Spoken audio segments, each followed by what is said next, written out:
Hello and welcome to a special non-episode of the Unreal Press podcast. We welcome James Krake, a frequent host on the channel, back after a brief hiatus because he has something to show us, something he's been working on for a little while. How you doing, Krake? I'm doing all right. I have now released a third novel to Amazon. This is in addition to digging deep on NaNoWriMo, completing that, managing my web novel, and now, as of start of December, I've released Infinite Money Glitch, a comedic novel. I know you've got, obviously, your web novel is a sort of epic fantasy, and you've got the noir cyberpunk novel in Faceless. Where does it fall on the spectrum of the kind of genres you write, this Infinite Money Glitch novel? Okay, so that's contentious. It's definitely a comedy. It's definitely a heist. Whether it's science fiction or fantasy is debatable. Because all the characters, most of them anyways, know that they are artificial intelligences inside of a video game constructed by humans on Earth for entertainment purposes. Oh, wow. However, it's like a human, cat girls, golems, skeletons. They're fighting fiery birds and dragons and demons. It looks like a fantasy setting, but they all know that it's an MMO. Okay, so but they aren't like people trapped in the MMO. They're actual like NPCs. No one is trapped in the game unless you count video game addiction. The simulated world is their world. For all intents and purposes, they are humans inside this world. The characters, the named characters, all have full autonomy. They're able to make plans and decisions and have emotions and so on. There are monster NPCs that everyone knows exist for the purpose of killing and getting loot, and those clearly do not have the same cognitive level, which creates the difference between, here are the NPCs running the world and operating the quests and all that, and those are the monsters that people fight. Which is kind of the inherent class structure of the setting, which is where the frustrated dynamic comes from, because the main character is an NPC trying to rob the stock market that the players monopolize. Interesting. Is that the core plot of the novel? I mean, you don't have to reveal like specific plot. I mean, I tell everyone the main inspiration was the GameStop short squeeze last year. Oh, okay. Okay. Yeah, that, retail investors versus Wall Street and the insanity that ensued. So I mapped that onto this game world where, because it's GameStop, right? Where the little guys are the NPCs who aren't allowed to win, and the stock market, in this case the auction house for materials, is rigged in the favor of the players because the players are the ones putting money into the system. Until the main character finds an exploit. And that exploit is the crux of the story. Is your logline, byline, like this is a fictionalized account of the entire GME situation? Or do you have a more succinct way of delivering that? I call it a comedic heist set inside a video game. It's usually my shortest logline. When I go on, I say it was inspired by the GameStop short squeeze. Okay. So this is a self-contained novel. It's not going to be like the start of a series or anything? It depends how many copies it sells. I get it, yeah. It ends completely, but there are some other plot lines. Like I make some nods to the fact that other NPCs are having like existential issues about, are we real, are we humans, etc., etc. And the main character is just like, oh yeah, have fun with that. I'm gonna go do the plot. Bye. Stop annoying me. So I could build off of that and explore that if this really takes off. But no, the intent is this is one and done, cover to cover. You get your story, your characters, you get all your resolution. Nice, pleasant read. I think you answered this at the beginning, but like further clarification. Are they aware that they're inside a video game? Yes. Okay, so how do you play with that? Like them being essentially aware that they're what they consider sentient, but they're also in this created world. So it depends on which NPC you're talking about, because they all handle it a bit differently. But one of the recurring jokes is the NPCs can watch live streams of people playing the game, and that is their only form of TV. which sounds horrible, except that there's also third worlders that play it and just use it to like bootleg in streamed anime and such. So they can actually watch TV through people violating copyright and illegally streaming TV through their live stream. So there's those kinds of setups and jokes because they know about Earth. It's just that they're not in Earth. They're in this world. Pretty much nothing that happens on Earth is really going to impact them. It's just a thing. Interesting. Since this is at this point self-contained, I'm assuming this is not related to what you wrote for Nano. No, my NaNoWriMo project was book 3 of the Bastion Blackstone series. And a lot of people who have read Infinite Money Glitch keep wanting it to be one of the games inside Bastion. Like, so many people have messaged me going, oh, so we're going to see Amara playing as one of these characters in the second book?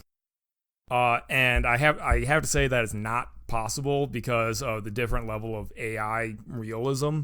It is a standalone book. It's in theoretically Earth. I don't know if I'll ever use the setting again. So, first off, congrats on winning Nano. That entire little excursion for the channel and for the Discord did not go super well, I don't think. I mean, the usual success rate is what, 2%? It's like me and Frank Gardner, and that's it. Yeah, for the past 2 years, it's just been you two. 1 year, we had like 15 guys beat it, and that has not been replicated, to say the least. Yeah, you guys need to write more. Like, come on. Get your act together. Yeah, I would say we're working on it. We're not really working on it. The anthologies encourage people to write, but really that means dude write 3 short stories a year, which is just not enough. Yeah, I submit to that anthology for fun because I want to write in a different genre. You know, I want to write cosmic horror for 2 days because I've been writing about, you know, cyberpunk serial killers for 2 months. Yeah, so you submitted a hefty piece for our horror anthology coming up February. Yeah, I had to cut it short, actually. Oh, so it came in at 7,000 words, right? Or did you cut it from that? 5,000 on the nose. Okay, 5,000 on those, great. Because an earlier draft was 7,000, I believe. Which, by the way, the 5,000 limit is just to give guys shape in their minds about where their stories can head to. I don't really have a hard limit on word count. But anyway, thank you for that. Can you give us a little peek? Because I know this is the third book in Bastion, so obviously any plot details would be considered spoilers. But can you give us any ideas about what you worked on for Nano? So the way the Bastion Blackstone series works is each book is one crime. Or, you know, one big crime anyways. Faceless was a murder of an unidentified corpse in a surveillance state. Shouldn't be possible. Mystery ensues. It's a great book. Book 2, which is currently with beta readers and is going to release early next year, dateless, Bastion Blackstone Book 2. That's a manhunt. Kid gets in a fight, kills someone, goes on the run. That's the premise. Elliot has to hunt him down because of the person who got injured. Things escalate dramatically into a giant fiasco that I don't want to spoil because it works really well. But by the end of the book, the manhunt is over. Whether he escapes, is let go, or is arrested, you'll have to read the book to find out. But you get full resolution to that crime in book 2. In book 3, it is my first attempt at a serial killer, which means that by the end of the book, the serial killer will presumably be brought to justice somehow, but how many people will he have killed along the way? The meta arcs are kind of outside of that, and that's, you know, Detective Blackstone and his wife and trying to get re-promoted again. And I'm in book 3, I'm finally exploring his hesitations with why Elliot doesn't have a neural implant. Because he's like one of the only people in the city left who doesn't have, you know, Elon Musk's Neuralink jammed into his gray matter. Is there a greater arc or narrative that is to be resolved? Or can this be like a, what's that series called? Dresden Files? Is it going to be like Dresden Files where it can go on for 20, 25 books? It's probably going to be like Dresden Files, yeah. I have a lot of themes I'm exploring, and I am building up into, like, piece by piece, exploring the answers to some of the questions of the setting. Like, if you've read Faceless, at no point in that book did I really say why the city is walled off and people aren't allowed to leave. I'm getting to some of those answers in book 3. Uh, there is this guy that created a perfect artificial intelligence, Eve. I have not even touched on her origin yet. So that and Elliot's relationships with the side characters are the larger arc. But to give it longevity and conclusion and resolution in each book, they are individual stories that you really can kind of just pick up and go. Oh, a series that can be read in any order, would you say? So I look at it more as like a series that you can jump into at any point. But the books do reference back because, Elliot gets, in book 1, he gets jumped and his ribs broken by a couple of thugs that just beat him. And he's still talking about the fact that, like, this guy was trying to get assassinated and I'm still limping from this, that, and the other thing. So it comes up. They're just not super, super critical. You can just kind of give me the benefit of the doubt and move on with it. Okay. So I'm sure you covered this in the interview you did about Faceless, but I know we talked about the Dresden Files. Are there any other inspirations for the series? So obviously Blade Runner. I call it cyberpunk because people recognize cyberpunk as a genre way better, but I don't go on and on and on about capitalism, so it's not really cyberpunk. I am more accurately tech-noir, which is basically just Blade Runner created the genre, and there's a couple unknown knockoffs. I should probably call it Do Androids Dream of Electric Sheep, but whatever. Yeah, I was going to ask if you've read the short story. A while ago, yeah, they're good. But the impact that it had on storytelling as a genre definitely came from the movies. It's the visual style is super strong with cyberpunk. Mm-hmm. Many of the entrants to the genre don't really resemble each other enough to be called like a unified thing. Like Snow Crash is really not very similar. I hated that book. Dude, same. I know that's heresy, but I hated it. So, for better or worse, I think Japan unironically has the biggest influence and control over the cyberpunk genre. Because after you name Blade Runner, well, you know what? It's Ghost in the Shell and Akira. Those are the two other biggest works in the genre, right?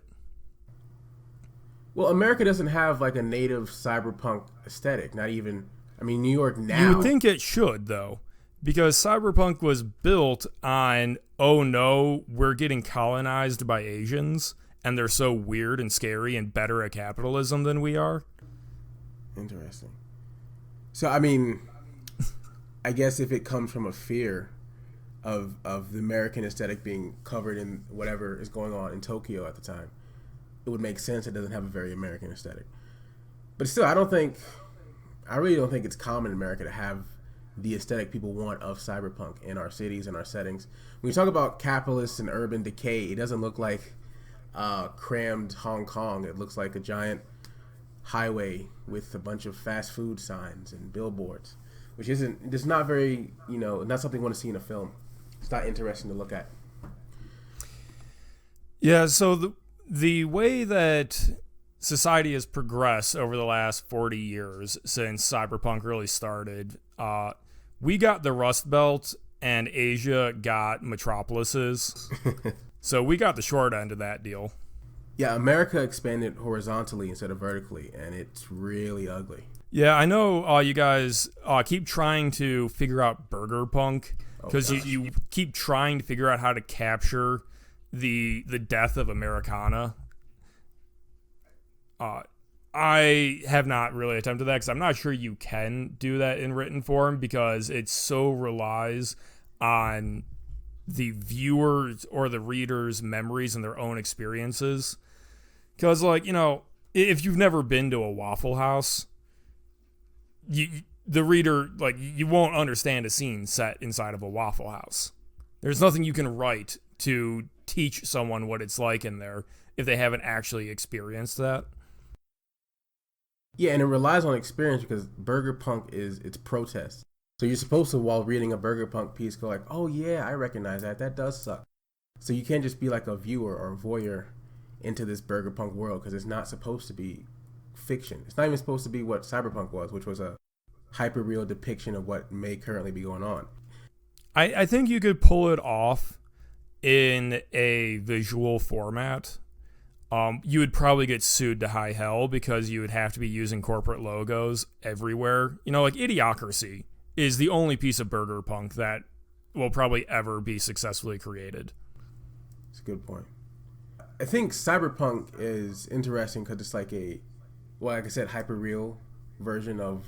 That's definitely what I tried to do. Like people always want me to answer with like, oh, these other stories that I liked, but really the biggest inspiration for Bastion are modern cities. The scenes that I write about in the Bastion Blackstone series pretty much don't require strange technology. Sure, people have neural implants, they can go into virtual reality, but that's like the only thing that's unusual. It's a super dense urban city where no one's really happy and the government's watching you. Crime is flourishing, but people are still getting by. The food has gone to crap. Everything's kind of sort of poisoned. There's a pandemic going on outside. Life sucks, but hey, you have a job, you have a roof over your head, and you've got anime waifus and video games to play, so shut your mouth. From what angle are you approaching that idea? Is this a protest against that idea or something else? So first I want to comment that when I structure the plots for the stories, the plots are more interesting than the setting. Because the plots look at how does this system break. You know, like Faceless is, all right, we're in this enormous, inescapable surveillance system where everyone is tracked and everyone's monitored. When does that fail? Well, it's when someone gets deleted from the surveillance system somehow. How does that happen? What dangers does that pose? Who has the power to do that? And you get to examine the issues rather than just, you know, what the other 1 billion people in the city are going through. When I try to give the life to the setting, though, around the plot, there's like 2 design ethos I have. One, all the conspiracy theories are true. Just that there are so many that no one can keep track of all of them, because I love conspiracy theories. 2, the idea is that it's a centrist dystopia. Everyone, when they write dystopian fiction, they want to go like, oh, beware of socialism. Oh, beware of fascism. Beware of communism. Look at this horrible anarchy we're going to get.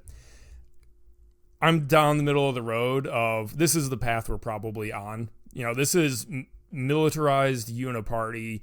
The government is going to just gain complete power and then so much power that they stop caring. Because, I mean, usually, I don't even know what the government is in like Blade Runner. It seems to be basically a corporate sort of plutocracy or something. Yeah, that's one thing with most cyberpunk works, is they have this idea that corporations are more powerful than governments. And there's a lot of legs to that idea because, well, Google probably is more powerful than most governments, and the ones that they aren't, they've bought. But we today in 2022 don't have corporate hit squads patrolling the streets, to my knowledge. So it's not the way that the 1980s works. The government still exists. The government still controls the guns. They've just kind of been bought off. Do you have anything else to plug as we're getting into the... Well, I do have my second novel, which is Ship of Fools, a far future spacefaring military sci-fi piece that I very much struggle to pitch well because it's hard to explain what it is, but it's very good. It's so weird because from what I've read, because when you were writing this, I read some of your first draft stuff. It's like Men in a Room, which is honestly the easiest film to both make and sell. But in the sci-fi setting, maybe it's different. Somewhat, you know, it's 1,000 people stranded on a refugee ship, and, you know, the situation goes to hell. And the main character is a space marine, essentially, who is trying to manage it, but he's just one guy. So yeah, that was my second novel. I've now released 3 this year, and I've got a 4th coming. I'm currently rewriting my 5th novel, so everyone listening who's interested should check me out on Amazon. You can check out my website, jameskrake.com, for long-form content about why you should read my books. You can follow me on Twitter, too, at Krake James. And hopefully all those links are going to be in the description of this video. Yeah, hopefully. You can never trust the host here. So, James, thanks again for coming on. Everyone, follow the link in the description. It's probably going to be in a comment as well, as visible as possible. If we get link permissions, they'll be linked in the video itself. But go buy his new book, buy his old book, because he's making a sequel to that old book within the next 6 months or so. So, yeah, go follow him on Twitter. Yeah, because next year I'm going to be starting my own YouTube channel for my own rants and reviews and memes and some video game content. No launch date planned for that yet. Follow me on Twitter if you want to see that. Look forward to it. All right, James. See you.